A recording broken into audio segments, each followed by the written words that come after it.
সিলেট টেস্টে মিরাজের ব্যাট কথা না বললেও বল হাতে ছিলেন দুর্দান্ত।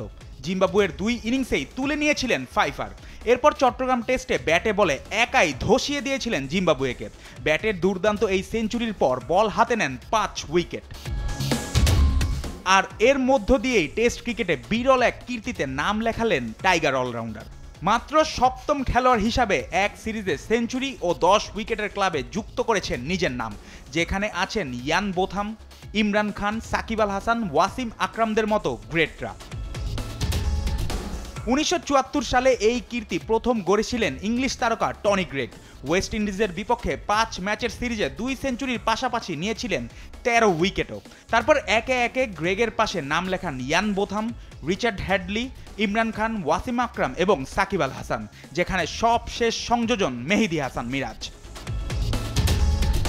মোট 7 জন মিলে এমন অলরাউন্ড কীর্তি গড়েছেন 11 বার, যেখানে সর্বোচ্চ 3 বার এক সিরিজে সেঞ্চুরি ও 10 উইকেট নিয়েছেন ইংলিশ কিংবদন্তি ইয়ান বোথাম।